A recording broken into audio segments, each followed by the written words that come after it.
Ammar TV. Alhamdulillah. Ya, alhamdulillahirabbil alamin. Wassalatu wassalamu ala sayyidina Muhammadin wa ala alihi wa sahbihi ajma'in. Allahumma salli ala sayyidina Muhammadin tibbil qulubi wa dawaiha wa afiyatil abdani wa shifaiha wa nuril absari wal basairi wa dhiya'iha wa ala alihi wa sahbihi wa barik wa sallim tasliman katsiran ala sayyidina Muhammad. Amma ba'du. Sebelum saya ceritakan, di sini sudah pada duha belum? Yang 2 rakaat mana? 2 rakaat? 1. 4 rakaat? 1, 2, 3, 6, 8, 12 rakaat? Masya Allah. Anda juga belum lupa nih. Anda tadi pengen sholat cuman udah sama beliau tadi kan sudah diisi sama beliau ya. Nanti insya Allah selesai. Insya Allah. Ya, kita nanti setelah sesi ini mungkin kita duhaan dulu ya, sayang waktunya. Habis duhaan kita baca al-waqiah bareng-bareng nanti insyaallah. Pertanyaan tadi sebenarnya bagus banget karena sudah mencakup semua dari perjalanan hidup saya dari kecil saya. Jadi ketika itu memang saya ini terlahir dari keluarga yang agamis, yang mana memang bapak saya basic pesantren dan ibu saya dari IAIN. Itu. Catat. Ya. Jadi ketika itu saya dilahirkan, bayi kecil lahir, kemudian saya itu dididik menjadi keluarga anak yang mana memang sudah didekatkan sama Al-Quran. Tapi didikan orang tua saya itu begitu keras. Bagaimana? Kerasnya bagaimana? Saya contoh dulu ketika saya sholat berjamaah di rumah sama keluarga, ketika saya qomat azan salah, ketika itu saya qomat azannya seperti ini. Asyhadu anna Muhammadir Rasulullah. Salah gitu ya, dicubit saya. Katanya salah, ulangin. Begitu. Bapak saya galak dulu. Galak banget. Bener. Tapi ibu saya yang lemah lembut ya kan sama anaknya. Bapak saya galak, jujur, keras. Tapi bukan galak yang marah-marah, enggak. Maksudnya disiplin dalam hal ilmu gitu. Suatu ketika saya nggak nyerah, saya orangnya pantang menyerah. Kebanyakan anak-anak ketika dicubit seperti itu dia nangis, dia udah gimana mundur gitu, merasa menyerah gitu. Tapi saya enggak, saya orangnya ketika saya dihina, dicaci, saya tambah semangat, gitu. Jujur, antum tahu ketika saya SD dari TK, SD, SMP itu kerjaan dicaci maki, bener.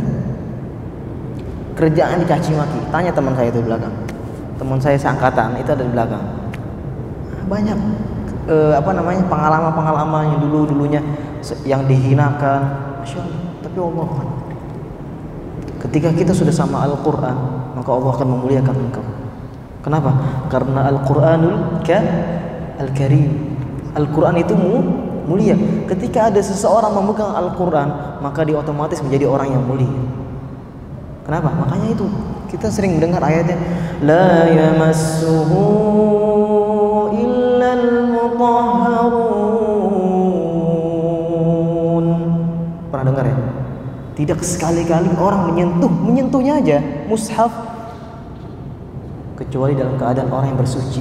Berarti apa? Begitu mulia Al-Quran. Contoh, Al-Quran ini, ketika Al-Quran ini menjadi kertas kosong, ketika kita buang, apakah kita akan jangan. Biasa aja kan? Biasa saja. Tapi ketika Al-Quran ini kita buang, nauzubillah, maka apa yang terjadi? Apakah kita masih diam, tersenyum? Marah pasti. Sama. Kertas ini awalnya tidak mulia, tapi menjadi mulia karena ada coretan kertas ayat-ayat Al-Quran. Begitu juga manusia. Manusia ketika dia jauh dari Al-Quran, biasa saja hidupnya. Tapi ketika dia dekat dengan Al-Quran, bersahabat dengan Al-Quran, maka otomatis Allah pun akan memuliakan Al-Quran dengan dirinya. Dahsyatnya Al-Quran. A'udzu billahi minasy syaithanir rajim.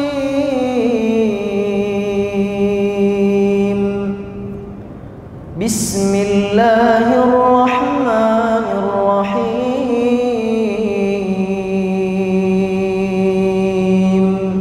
Alif Lam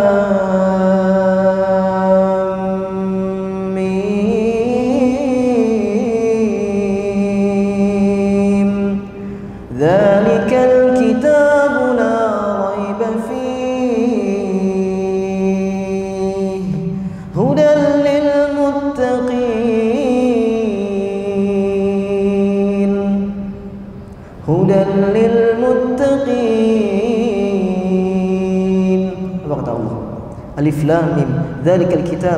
Ini Quran, Alkitab. Allah berikan petunjuk kepada kita semua. Hudan lil muttaqin wa la raiba fi, dan tidak ada keraguan sedikit pun di dalamnya. Bayangin, Allah berfirman dalam surah Al-Qamar, wa laqad yassarnal qur'ana lidzikri fahal mim muddakir. Dan sungguh kata Allah Ta'ala, Al-Quran ini dipermudah bagi kita semua untuk dihafal, untuk dibaca, untuk ditadabburi. Bahkan di dalam ayat tersebut, walaqad yassarnal qur'ana lidzikri fahal mim muddakir. Apa? Artinya apa? Walaqad, di sana ada apa? Lam ta'kid. Kalimat penekanan dan sungguh-sungguh. Bayangin, Allah kalau sudah berfirman nih, bercerita saja, itu sudah pasti hak, pasti benar. Kenapa? Karena Allah Maha benar. Apalagi Allah bersumpah, berfirman dengan sungguh-sungguh.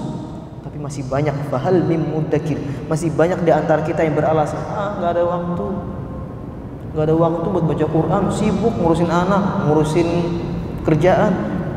Kata siapa? Al-Quran ini ketika dia tidak dibaca, dia meminta-minta kepada orang yang memegang Al-Quran, wahai siapa namanya, fulan, wahai fulan, bacalah aku ya fulan, aku tidak pernah dibaca sama engkau. Sedih gitu. Nanti akan ada di akhirat, di yaumil hisab nanti, ketika kita dihitung amal kita dihitung, Allah panggil kita, anta wahai fulan, kenapa engkau di dunia selama ini tidak pernah membaca Al-Quran? Tapi apa kata orang tersebut? Dia beralasan kepada Allah, sedangkan dia beralasan kepada Sang Raja yang Maha Merajai, yang Maha Mengetahui. Kata dia apa? Ya Allah, saya nggak ada waktu ya Allah.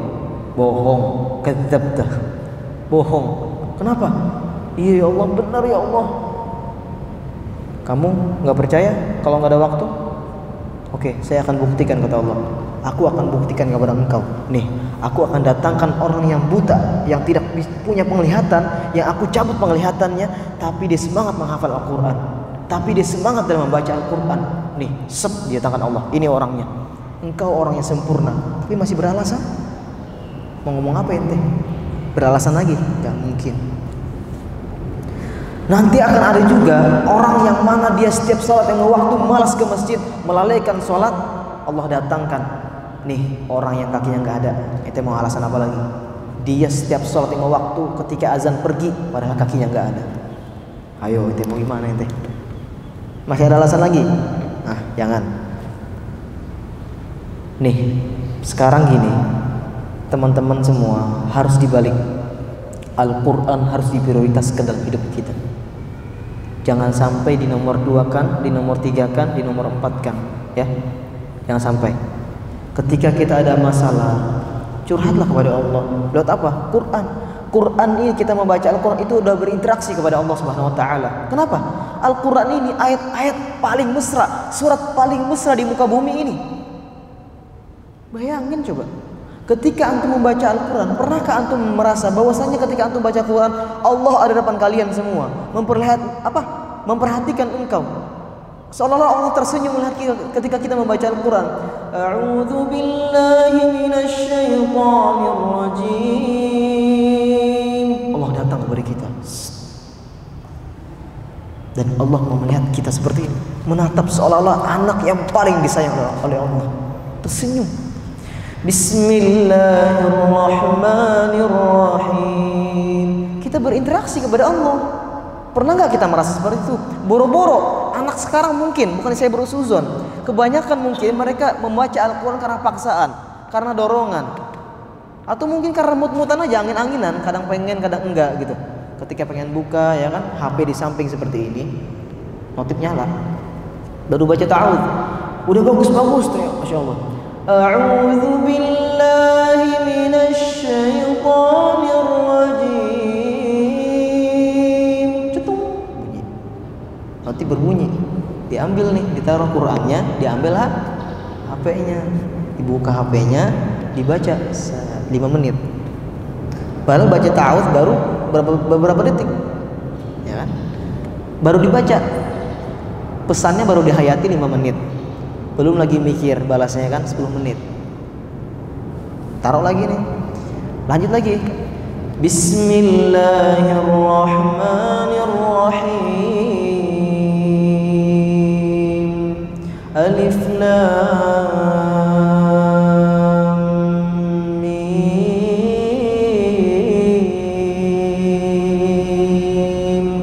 Bunyi lagi, cetung. Ya, ambil lagi tuh. Apalagi kalau udah buka grup lain WhatsApp membahas masalah nikah, habis. Apalagi akhwat, paling lama itu udah pasti ditinggal Al-Qur'annya, nggak mungkin dibaca. Pasti, bener itu. Kenapa? Karena selama ini kita tidak pernah memprioritaskan Al-Quran. Kalau kita sudah benar-benar memprioritaskan waktu kita untuk Al-Quran, maka HP ini akan kita tinggalkan untuk sementara. Gitu. Pernah nggak kita selama ini kita bikin program? Oke, hari ini insya Allah saya akan membaca Al-Quran 1 hari 1 juz wajib fardhu ain. Nah, ketika itu saya kecil, saya memang pernah suatu ketika di keluarga saya itu saya sering dibelikan kaset murotal sama keluarga saya. Kaset murotal. Tahu murotal? Tahu murotal? Murotal mujawad beda. Murotal mujawad beda. Kalau murotal itu tartil, mujawad itu benar-benar perlahan. Biasanya kalau buat MTQ yang seperti ini bacanya. A'udzu billahi minasy syaithanir rajim. Gitu ya. Bismillahirrahmanirrahim. Wadduha wal-laili idza saja ma wadda'aka rabbuka wa ma qala. Gitu biasanya pelan. Kalau tartil beda, agak lebih cepat sedikit, cuman biasanya buat dibaca imam. Kalau mujawad nggak mungkin dibaca imam, habis terjemaah. Al-Fatihah itu udah setengah jam. Alhamdulillahi rabbil alamin arrahmanir rahim. Gitu, lama banget, diulang lagi. Itu baru Al-Fatihah. Belum lagi masuk ayatnya, nggak mungkin. Nah, kalau murotal itu buat dibaca imam. Nah, bedanya gini. Kalau ana menilai bukan apa-apa ya. Ana lebih suka murotal. Kenapa? Kalau murotal powerful tilawahnya itu dapat. Powerful tilawahnya dapat. Kenapa? Kalau mujawad itu kita nggak dapat feel-nya, kurang dapat gitu. Memang kebanyakan orang ketika mendengar Bismillahirrahmanirrahim,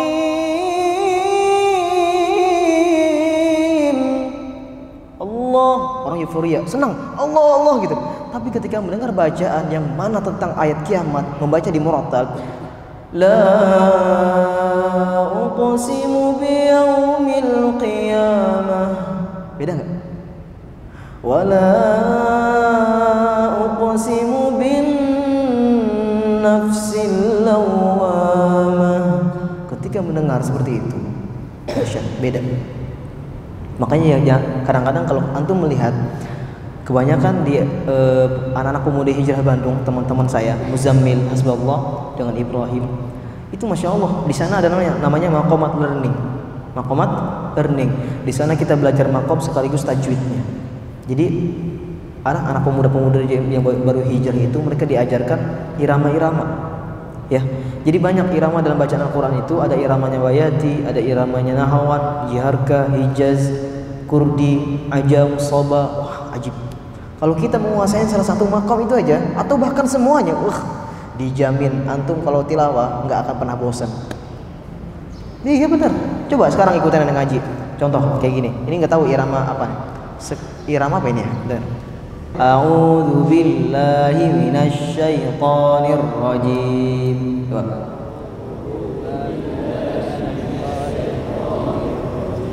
Coba sekarang ikutin kayak gini. A'udzu billahi minasy syaithanir rajim. Ikutin.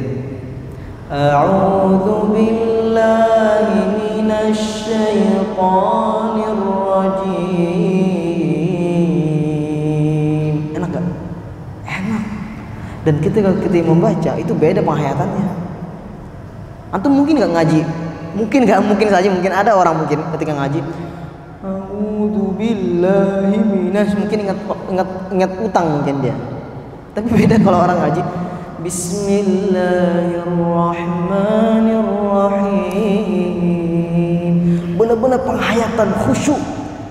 membacanya penuh-penuh dengan powerful tilawah, menghayati artinya dengan tilawah bacaan ditambah lagi dengan makomnya, makom kurdi misalkan, ajib.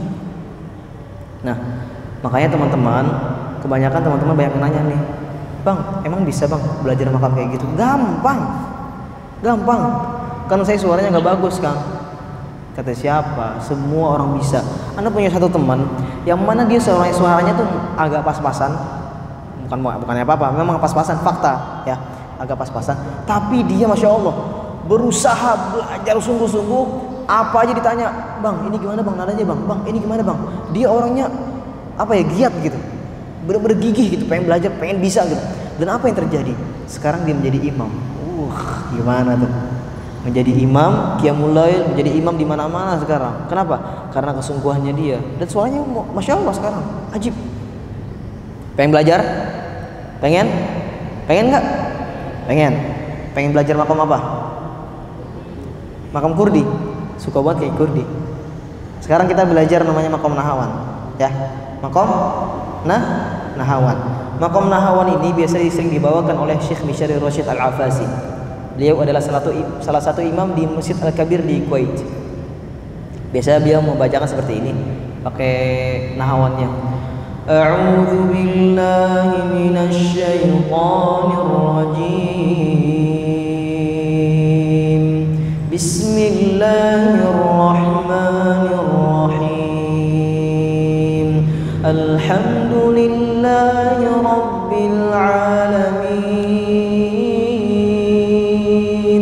Ar-Rahmanir Rahim. Maliki yaumiddin. Iyyaka na'budu wa iyyaka nasta'in. Ini makom nahawan. Dia nadanya, iramanya lebih condong kepada kesedihan. Kesedihan. Jadi makom-makom, setiap makom bacaan itu punya ciri khas sendiri. Ada namanya makom ajam, dia suatu ungkapan tentang kebahagiaan. Contoh, kita ambil tentang ayatnya tentang kesenangan apa ya? Oh ya, nih saya pakai makom ajam. Makom ajam ini berarti makom yang mana di luar orang Arab makanya. Berarti mungkin saja dari Indonesia, mungkin saja di luar dari Malaysia gitu. Makom seperti ini.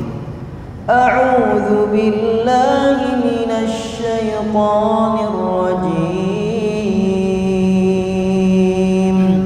Bismillahirrahmanirrahim. Kayak senang gitu ya.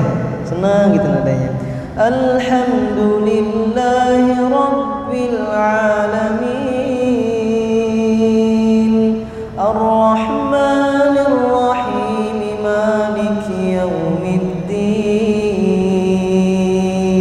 Ya kan? Kayak suatu ungkapan kesenangan. Jadi dahsyat. Setiap irama itu mempunyai ciri khas tersendiri. Makanya saran saya teman-teman, kalau bisa ketika kalian membaca Al-Quran atau ingin menghafal Al-Quran, usahakan belajar dengan merotalnya. Belajar dengan merotalnya. Kalian tahu, kalian menghafal surah Al-Fatihah, apakah pernah kalian menghafal khusus gitu buat Al-Fatihah? Nggak pernah. Kenapa? Karena sering mendengar. Oleh karena itu teman-teman, beli kaset merotal. Beli kaset merotal. Alhamdulillah, Allah karuniakan saya. Ini subhanallah, karunia terbesar buat saya, bisa menirukan suara 40 suara Imam Syekh di Timur Tengah. Syekh Mahir Al-Muwaqli adalah imam di Masjidil Haram dan imam paling muda. A'udzu billahi minasy syaithanir rajim. Bismillahirrahmanirrahim. Alhamdulillahi rabbil alamin. Ar-Rahmanir Rahim. Maliki yaumiddin. Iyyaka na'budu wa iyyaka nasta'in. Ihdinas siratal mustaqim. Siratal ladzina an'amta 'alaihim ghairil maghdubi 'alaihim waladdallin. Aminnya mana? Amin. Alladzina yaquluna rabbana innana amanna faghfir lana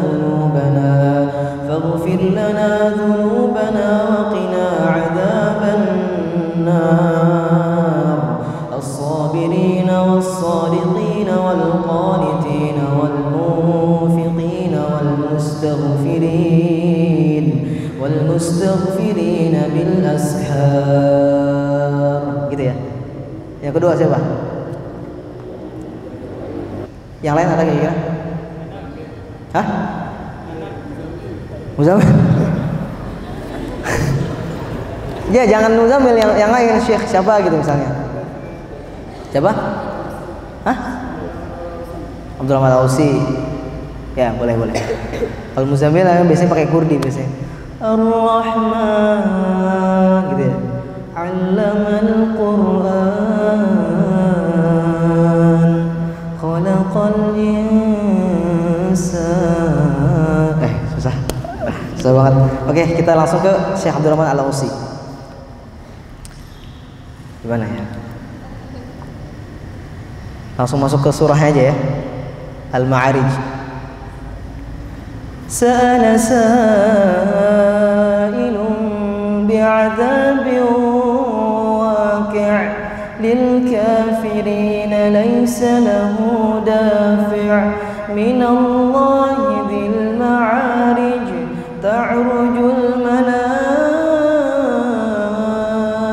war-ruhu ilayhi fi yawmin kana miqdaruhu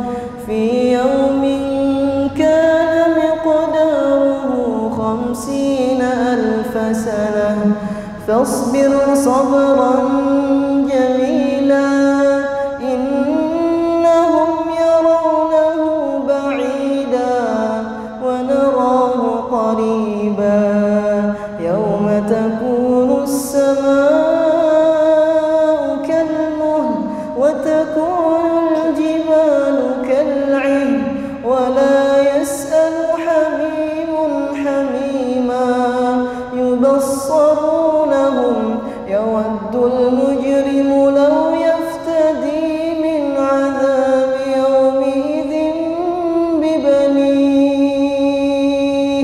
وصاحبته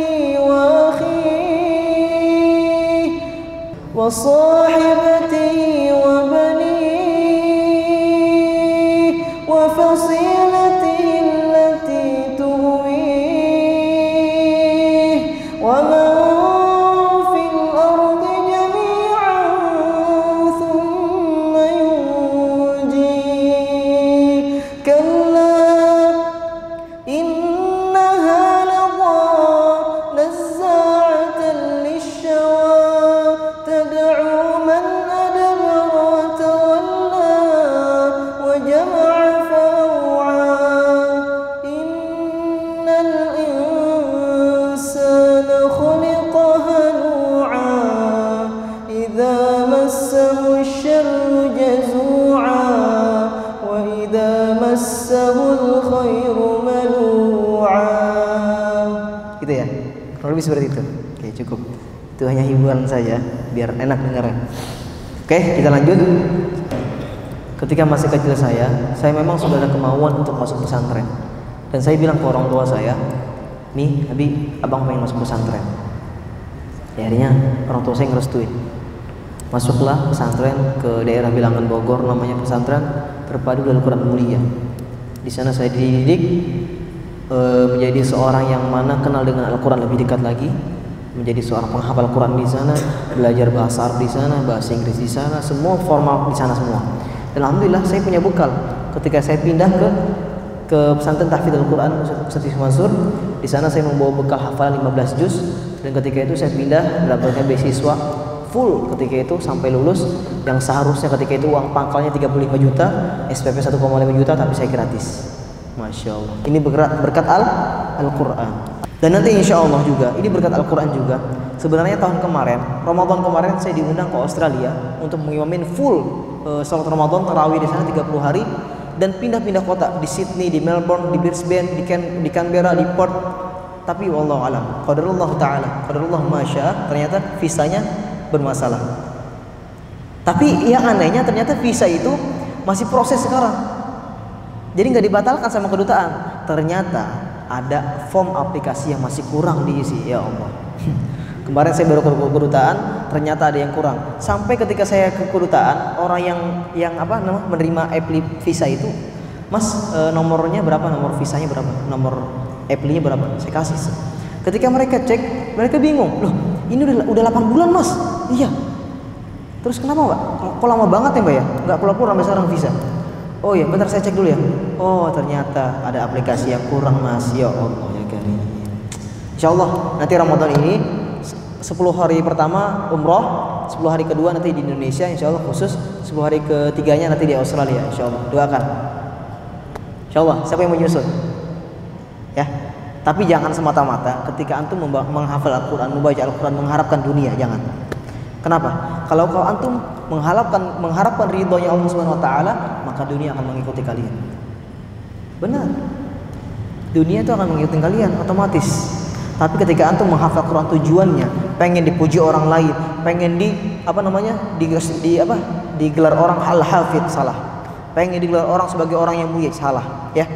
Tapi ketika antum sudah tujuannya lillahi ta'ala menghafal Quran, mungkin saja motivasi antum pengen membahagiakan kedua orang tua, silahkan. Pengen memberikan 10 syafaat kepada orang yang telah ditetapkan masuk dalam neraka, silahkan. Itu menjadi masalah, ya. Sekarang saya ingin tanya kepada teman-teman semua, di sini siapa yang ingin menjadi seorang penghafal Al-Quran, angkat tangan? Masih ada yang nggak angkat tangan. Musibah, muskilah, musibah ini. Ada juga tadi angkat tangannya pelan banget, slow motion. Ini menandakan kepribadiannya dia. Ada juga tadi yang ketika saya tanya, siapa di sini yang menjadi seorang penghafal Al-Quran, angkat tangan. Dia langsung angkat tangan. Berarti kepribadian dia memang ada jiwa menjadi seorang the leader, pemimpin, yang mana ketika ditanya sama seorang menjadi orang besar, dia pasti lebih angkat tangan lebih duluan. Itu. Makanya ketika antum ke pesantren dalam Quran, misalkan suatu ketika di pesantren dalam Quran kedatangan guru ahli hadis namanya Dr. Fatullah. Beliau datang ke pesantren mengajarkan hadis kepada ribuan santri dalam Quran ketika itu. Ketika selesai mengajarkan hadis, Ustaz Yusuf Mansur ada di depan. Beliau ngomong, ayo santri ayah siapa nih yang bisa? Gitu. Yang bisa baca hadis maju ke depan. Gitu. Nggak ada yang angkat tangan. Beliau marah. Kenapa? Karena beliau bilang seperti ini. Kalau nggak ada yang angkat tangan, itu bukan santri dalam Quran. Hari bener tuh. Ketika baru ngomong seperti itu, angkat tangan semuanya. Nah, ketika itu Ustaz Yusuf Mansur bertanya lagi. Ayo, angkat tangan tuh semuanya. Ditunjuk satu-satu. Ente, Taki, maju ke depan. 7 orang. Aneh sama teman-teman aneh lain. Ketika itu dikasih lah aneh mic-nya. Taki, ente baca. Dikasih. Tiba-tiba aneh mikir tuh, aduh, pengen nyobain lah gaya Ustaz Mansur. Bener, aneh cobain. Assalamualaikum warahmatullahi wabarakatuh. Beliau langsung nepokannya, kurang ajar ente, enak aja ngikutin aneh ente, digituin. Mentang-mentang ente bisa ngikutin suara imam, jangan gitu juga dong. Tapi beliau nggak marah, beliau senang gitu melihat santrinya seperti itu. Jadi candanya beliau itu ada kesenangan, kebahagiaan melihat santrinya yang bisa menirukan beliau seperti itu gitu. Akhirnya saya lanjutin tuh, Ustaz, gimana Ustaz? Lanjutin.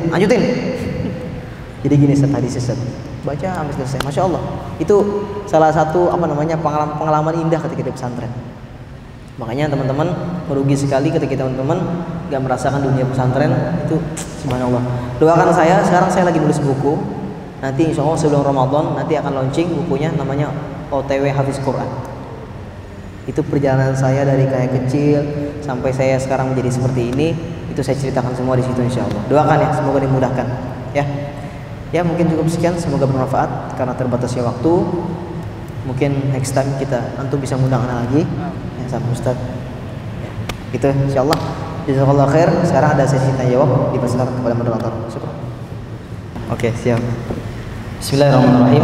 Terima kasih sudah bertanya. Pertanyaan yang bagus sekali. Bagaimana cara menjaga niat dan istiqomah dalam menghafal Al-Qur'an? Ini kembali lagi kepada hadis yang dikatakan bahwasanya innamal a'malu binniyat dalam hadis arba'in, ya.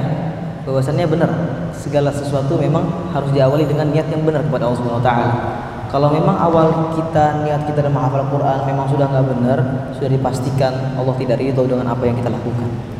Ya.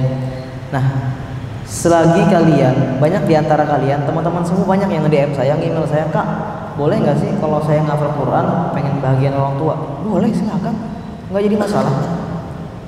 Bahkan kebanyakan hadis-hadis mengatakan bahwasannya keutamaan orang menghafal Quran itu kelak nanti akan memberikan dua mahkota kepada kedua orang tuanya. Itu tandanya bahwasannya kita diperbolehkan untuk memotivasi dalam menghafal Quran seperti itu. Nggak jadi masalah. Lah iya loh, orang hadis ini mengatakan keutamaannya seperti ini, berarti kita boleh dong mengambil motivasi dari hadis tersebut. Nggak jadi masalah. Atau juga kita mungkin pengen mengambil motivasi dari salah satu hadis mengatakan bahwasannya kelak penghafal Quran itu nanti dia akan bisa memberikan 10 syafaat kepada orang yang telah ditetapkan masuk ke dalam neraka. Jadi nanti di akhirat nanti akan ada orang penghafal Quran dan dia punya sahabat ketika di dunia, ketika sahabatnya ini naudzubillah misalkan Allah dirumuskan ke dalam neraka, tiba-tiba sahabatnya yang hafal Quran bilang, "Ya Allah, itu teman hamba ya Allah ketika hamba di dunia, dia sahabat karibku ya Allah. Dia baik banget sama aku ya Allah." Terus apa kata Allah? Kenapa? Oleh karena itu aku akan memberikan dia syafaat ya Allah. Jangan kau masukkan dia ke dalam neraka, tapi mohon engkau masukkan dia ke dalam surga. Tapi apa kata Allah? Wa izzati wa jalalati wa 'azamati, demi keagunganku dan kesempurnaanku, kata Allah, maka aku masukkan dia ke dalam surgamu karena engkau yang penghafal Quran, penghafal Quran yang bisa memberikan syafaat kepada dia. Itu luar biasa. Jadi bisa, kita terserah mau ngambil motivasi yang mana gitu. Kalau anak dulu pribadi, jujur awal menghafal Quran itu nggak ada. Anak ketika SD pengen masuk pesantren itu ya pengen masuk pesantren aja gitu, pengen tahu pesantren itu gimana gitu sih, penasaran gitu, kayak asik gitu sama teman-temannya gitu. Ketika masuk pesantren bingung, oh ternyata di pesantren itu ada menghafal Quran ya, baru tahu itu. Akhirnya mulai menghafal Quran dan itu pun termotivasi karena salah satu santri ketika itu dia ngaji di pojokan belakang masjid, namanya Muhammad Lutfi. Dia sekarang mahasiswa di Libya di Jakarta, masya Allah. Dia kemarin terakhir juara 3 di mana MHQ 30 juz di Jeddah ketika itu tingkat internasional, masya Allah. Itu inspirasi saya banget itu beliau. Nah saya ketika itu nggak sengaja, ketika habis zuhur tilawah melihat dia sedang asik membaca Al-Quran tanpa Al-Quran, berarti dia sedang mengulang hafalannya dia, memurajaah. Ketika dia memurajaah, saya bingung, lah saya kok belum bisa baca Al-Quran gitu ya. Saya ngatiin dia terus. Sampai saya bingung, saya bertanya kepada teman saya, "Akhi, itu siapa sih yang di belakang itu?" "Oh, itu namanya Muhammad Lutfi. Dia hafal Quran 30 juz, lancar, mutqin, dan dia seorang anak yatim." Jep. Wah, langsung kayak ditembak tuh. Jelek banget, anak yatim hafal Quran gitu kan. Sedangkan aneh masih punya kedua orang tua yang masih belum aneh bahagiakan. Dari situlah muncul, oh ternyata tujuan aneh pesantren itu untuk menghafal Quran, membahagiakan kedua orang tua yang telah mengeluarkan duit mencari rezeki, bontang-banting cari duit untuk anaknya yang pesantren. Subhanallah. Dari situ mulai itu menghafal Quran, insyaallah, subhanallah. Kemudian cara mengatasi bagaimana caranya kita agar tetap istiqomah dalam menghafal Quran adalah pertama kita harus memasang target dalam menghafal Al-Quran. Penting banget. Kebanyakan orang menghafal Quran, kayak kemarin saya waktu ngisi di ITE di Yogyakarta kemarin barusan, itu ada yang nanya, "Kak, saya udah ngafal juz 30 tapi lama banget Kak, udah berapa tahun nggak hafal-hafal, kenapa ya Kak ya? Apa ada yang salah?" Bisa jadi pertama faktor nggak ada target dalam menghafal Quran. Kedua, bisa jadi dia nggak beradab sama Al-Quran. Apa? Contohnya apa? Mungkin saja dia ngafal Quran atau dia Al-Quran dibiarkan saja di lantai sehingga Al-Quran enggan untuk dihafal. Begitu. Contoh lagi. Pertanyaannya banyak seperti ini. Ketika kita masuk ke dalam masjid, kita sering merasa nggak khusyuk. Ya kan? Betul nggak? Ada pernah merasa nggak khusyuk mungkin kan? Mungkin saja kita nggak beradab sama masjid. Contoh, sandal nggak rapi. Sandalnya nggak rapi. Itu pengaruh loh. Rumah Allah ini. Rumah Allah. Kalau kita beradab dengan rumah Allah, maka Allah akan memudahkan hambanya. Ketika kita masuk ke dalam masjid, sandal rapi di depan, maka Allah akan membersihkan hati kita juga. Sama seperti itu. Tapi ketika sandal berantakan, ya kan, kita punya kotor, kitanya enggak kucel gitu kan, udah jelek, kucel, jelek, dekil, hitam lagi. Enggak, saya bercanda. Itu bayangin coba kayak gitu. Allah pun nggak senang seperti itu. Tapi kalau kita beradab, maka insya Allah Allah mudahkan semuanya. Sama Al-Quran. Al-Quran kita harus pegang dia dalam keadaan suci. La yamassuhu illal mutahharun. Membacanya penuh dengan hati-hati, tartil, dan catatan. Ketika kita sudah menghafal Quran harus ada guru. Harus ada guru. Jangan menghafal sendirian. Ini bahaya ini. Ntar ngafalnya ngaco. Saya pernah suatu ketika bukan kunjungan, mampir ke salah satu masjid di Indramayu ketika itu. Masjidnya besar banget. Ketika saya masuk sholat maghrib, saya dengar bacaannya, masya Allah. Ketika takbirnya dahsyat, Allahu Akbar, gitu, kayak di Masjidil Haram ya. Tiba-tiba pas baca Bismillah, masuk Al-Fatihah, masya Allah. Bismillahirrahmanirrahim. Alhamdulillahi Rabbil Alamin. Ya apa ini? Ngalamin. Masa kayak gini bacaan Al-Quran? Saya bilang gitu kan. Saya bilang, ya Allah, kenapa masjid sebesar ini, kenapa yang imam seperti ini gitu? Ya Allah, tolong bimbing dia ya Allah, tolong ajarkan dia dalam hati saya. Karena ketika masuk selesai surah Al-Fatihah, waladhdallin, medoknya masih kelihatan Jawanya. Ya Allah ya Karim. Ini penting ini. Baca Quran nggak boleh seperti itu. Harus ada hukumnya. Tajwid itu penting, wajib. Tajwid itu wajib. Nah, ada juga yang nanya kepada kita, Kak, bagaimana hukumnya? Langsung saya dijawab ya dua pertanyaan ya. Kak, bagaimana kalau hukumnya kalau kita pengen ngafal Quran tapi bacaan kita belum sempurna? Ini harus disempurnakan dulu. Nggak boleh ngafal. Kenapa? Karena kalau di pesantren itu ada namanya program, ada 3 tingkatan. Pertama, program mubtadi. Mubtadi itu orang yang baru kenal dengan huruf hijaiyah, baru kenal alif, baru kenal hijaiyah yang lain pokoknya. Nah, ketika sudah bisa dengan mubtadi, sudah melewati itu, masuklah dia ke dalam kategori tahsin. Tahsin. Ada 3. Pertama mubtadi, kedua tahsin, ketiga tahfidz. Tahsin ini orang yang bacaannya sudah bisa, cuma masih ada yang kurang lancar dalam makhrajul hurufnya. Nah, itu tahsin namanya. Berarti dia belum boleh membaca Al-Quran. Nah, bisa jadi orang yang tadi belum sempurna bacaan hurufnya itu masuk dalam kategori tahsin, dalam memperbaiki bacaan. Ketika sudah benar, sudah ada guru yang memang sudah bilang, ya kamu boleh menghafal Al-Quran, silakan, itu nggak jadi masalah. Maka ketika dia sudah benar baca Al-Qurannya, tahsin sudah benar, masuklah dia ke dalam kategori tahfidz, mulai menghafal Quran. Kenapa? Karena kalau sudah masuk kategori tahfidz, berarti dia sudah dijamin lancar dalam membaca Al-Quran. Nah, penting juga catatan. Ketika antum pengen berguru, carilah guru yang bersanad. Bersanad. Apa itu sanad? Sanad itu adalah bacaan yang turun-temurun mutawatir dari Rasulullah sampai ke kita. Jadi bacaan itu dari Allah, wahyu firman itu kan dari Allah, turun kepada Jibril. Kemudian dari Jibril turun kepada Nabi Muhammad SAW. Kemudian dari Nabi Muhammad turun kepada para sahabat. Dari para sahabat turun kepada para tabiin. Kemudian turun kepada tabiin. Kemudian turun kepada ulama-ulama. Ulama-ulama terus sampai kepada kita. Itu namanya sanad. Jadi jelas, antum kalau mau ngambil sanad itu dahsyat. Lama. Kita talaki kepada guru kita. Anak punya guru di dalam Quran namanya Syekh Ahmad Al-Kannas. Beliau dari Syria, Damaskus, dan beliau mempunyai sanad tertinggi di dunia, nomor 27 urutannya. Nomor 27. Beliau kalau baca Al-Quran enggak pakai nada. Baca kayak gini. A'udzu billahi minasyaitonir rajim. Tajwid aja. Makhrajul hurufnya. Bismillahirrahmanirrahim. Alhamdulillahi rabbil alamin. Ar-Rahmanir-Rahim. Itu namanya tajwid, memperbaiki makhrajul huruf. Nah, itu biasanya ada ketika kita ngambil sanad, memperbaiki bacaan kita yang masih belum benar. Itu penting ya. Harus punya guru yang bersanad. Nah, akhwat juga banyak biasanya guru-guru yang hafizun yang biasanya punya sanad, biasanya banyak ya. Oleh karena itu cari guru-guru yang memang sudah mumpuni dalam bidang Al-Quran, maka insyaallah menghafal Quran itu mudah insyaallah. Yang pertama tadi apa? Target. Kedua, harus punya guru. Yang ketiga, udah tawakal aja.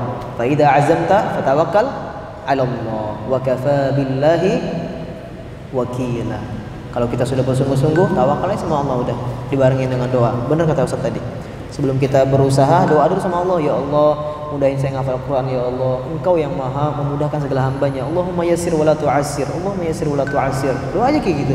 Bilang, nggak ada yang susah bagi Allah. Ente mau apa? Dunia, akhirat diminta dikasih sama Allah. Ya, selagi kita minta sama Allah dalam penuh kesabaran. Innallaha ma'as-sabirin. Ya. Fa idza azamta fatawakkal 'ala Allah wa kafa billahi wakila. Mungkin bermanfaat. Syukran. Kemudian yang terakhir tadi makom apa? Makom yang paling disukain. Kalau saya makomnya Kurdi sama Nahawan. Kurdi sama Nahawan dan Hijaz. 3. Semuanya deh pokoknya suka. Gak ada yang gak suka. Kenapa? Karena memang di makom Kurdi dan Nahawan itu yang seperti saya katakan sebelumnya, feel-nya dapat. Perasaan kita ketika membaca itu benar-benar merasa wow gitu, saya kena gitu dengan ayat yang kita baca gitu. Apalagi tentang misalnya tentang ayat azab, tentang masya Allah, tentang maut, itu dahsyat banget. Kalau dibaca dengan pakai makom Kurdi, Nahawan, misalnya kayak saya tadi baca tadi Qiyamul Lail, kullu nafsin dha'iqatul maut, kullu nafsin dha'iqatul maut. Saya ulang 3 kali. Kenapa? Penekanan setiap orang yang bernyawa pasti akan mati, dicabut nyawanya. Dahsyat ketika dengar seperti itu. Atau tentang kiamat. Idza waqa'atil waqi'ah laisa liwaqa'atiha kadhibah. Tentang kiamat. Dahsyat. Kemudian ada lagi namanya makom Hijaz. Ini yang sering dibawakan oleh Syekh Sa'ad Al-Ghamidi. Tahu? Yang seperti ini adanya. Bismillahirrahmanirrahim. Alhamdulillahi rabbil alamin. Ar-Rahmanir Rahim. Maliki yaumiddin. Iyyaka na'budu wa iyyaka nasta'in. Enak ya? Enak. Suka semua ada tuh. 3-3-nya paling favorit di antara yang lainnya. Contoh lagi ada makom soba. Makom soba. Ini ayatnya, iramanya kesedihan juga, tapi tentang ancaman. Ancaman gitu. Contohnya tentang kiamat kayak tadi. Bismillahirrahmanirrahim. La uqsimu biyaumil qiyamah wa la uqsimu bin nafsil lawwamah. Serem ya? Dengarnya serem ya? Tentang azab tuh dahsyat tuh kalau kita mendengar ayat seperti itu. Jadi teman-teman belajarlah makom, pelan-pelan aja nggak apa-apa, sambil belajar, sambil menghafal Quran. Nanti insya Allah ketika kita bisa menirukan murattal atau makom yang kita baca, itu akan menumbuhkan rasa cinta kita kepada Al-Quran. Oh, ternyata Quran itu nikmat banget ya. Oh, ternyata Quran itu nggak ada duanya ya. Sampai wallahi, saya Al-Quran ini, insya Allah, Al-Quran ini nggak akan saya pisah kemana-mana. Selalu ada di kantong sini. Selalu di kantong. Kalau nggak ada kantong, saya taruh di tas. Kenapa? Karena di sela-sela waktu kosong saya misalnya lagi bete, lagi galau ya kan, saya buka Al-Quran. Orang mah galau bukanya status ya kan, bukanya Instagram, kita mau bukanya Al-Quran. Kenapa? Karena Al-Quran penyejuk hati. Penyejuk hati, apalagi kalau ada istri. Siapa sini yang udah bernikah? Belum ada, jomblo semua? Haji, insyaallah. Insyaallah semuanya dimudahkan. Nah, ini sahabat saya ketika saya lagi galau, ketika saya lagi bete dan lagi benar-benar pikir lagi nggak tahu kemana, Al-Quran yang bisa membuat saya. Makanya saya pernah ngepost video di Instagram, Al-Quran itu indah, gitu kan? Tahu nggak video itu kan? Nah itu dahsyat tuh, luar biasa kata-katanya. Dengan Ibrahim juga ketika itu. Nah mungkin itu intinya pesan saya. Mulai sekarang beli kaset murattal ketika keluar dari sini, dengarkan baik-baik. Antum pilih salah satu murattal syekh siapa yang paling antum suka, dengerin terus sebulan 2 bulan, itu yang antum dengar itu hafal nanti insyaallah. Contoh, antum beli kaset Murattal Al-Muluk, nadanya Syekh Misharus Al-Afasi, antum dengar aja tiap hari, nggak usah sebulan, 2 minggu aja antum dengar, itu hafal. Contoh gimana? Tabarakalladzi biyadihil mulk wa huwa ala kulli syai'in qadir alladzi khalaqal mauta wal hayata liyabluwakum ayyukum ahsanu amala wa huwal azizul ghafur. Antum dengerin aja terus, hafal tersendiri. Antum hafal lagunya, antum hafal surahnya, antum tahu entar tajwidnya. Yang selama ini antum mungkin membaca Al-Muluk salah, mungkin seperti ini. Tabarakalladzi biyadihil mulk. Enggak ada hamesnya. Huruf K-nya enggak kelihatan. Ketika antum mendengar Murattal tadi, Syekh Misharus Rasyid, antum dengar Tabarakalladzi biyadihil mulk. Ada hamesnya. Oh, ada hamesnya. Ini hames ya ternyata ya. Gitu. Itu penting itu. Wa huwa ala kulli syai'. Yang sebelumnya antum mungkin membaca ikhfanya enggak jelas, mungkin seperti ini. Wa huwa ala kulli syai'in qadir. Tiba-tiba pas antum dengar Murattal, wa huwa ala kulli syai'in qadir. Itu ikhfa. Ini ikhfa ya. Catat tuh, tulis. Enak banget tuh. Ngafal itu asik bener. Asik banget. Apalagi antum baca artinya, antum baca tadabbur Qur'annya, asbabun nuzul ini ajib. Antum baca tahajud qiyamul lail sendiri, nangis dijamin. Dijamin. Antum tutup pintu rapat-rapat ya, kunci, set, hordennya ditutup ya kan. Antum sholat tuh, mati lampu sendiri. Baca tuh. Tabarakalladzi biyadihil mulk wa huwa ala kulli syai'in qadir. Kalau antum nggak hafal, boleh buka Quran. Selagi itu salat sunnah, itu nggak jadi masalah. Kalau salat wajib baru nggak boleh. Kalau salat sunnah nggak apa-apa, antum buka Quran, antum baca. Lagi salat qiyamul lail nih sendiri, nangis antum. Buktikan sekarang malam ini, ya. Sekarang buktikan ntar malam baca Al-Muluk, tengah malam pakai nada seperti itu. Antum dengerin dulu nih, pulang. Al-Muluk dengerin terus sampai bosan-bosan, nggak pokoknya antum putar terus, dengerin terus, insya Allah nanti pas antum baca qiyamul lail hafal, insya Allah Al-Muluk hafal ya.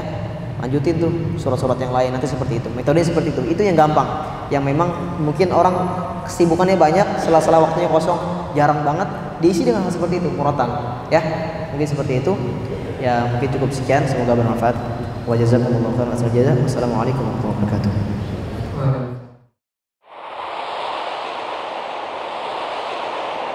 Ammar TV.